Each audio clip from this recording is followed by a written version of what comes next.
Descendants from Shem to Abraham. These are the descendants of Shem. When Shem was 100 years old, he begot Arpachshad, 2 years after the flood. Shem lived 500 years after he begot Arpachshad, and he had other sons and daughters.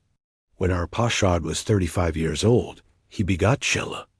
Arpachshad lived 403 years after he begot Shelah, and he had other sons and daughters.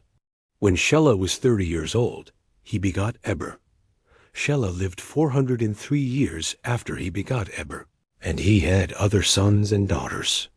When Eber was 34 years old, he begot Peleg. Eber lived 430 years after he begot Peleg, and he had other sons and daughters. When Peleg was 30 years old, he begot Reu.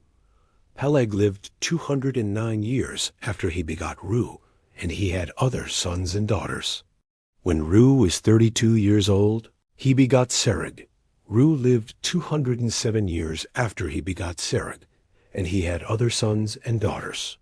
When Serug was 30 years old, he begot Nar.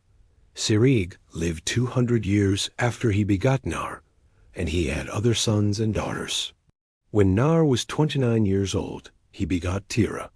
Nar lived 119 years after he begot Terah, and he had other sons and daughters. When Terah was 70 years old, he begot Abram, Nar, and Haran.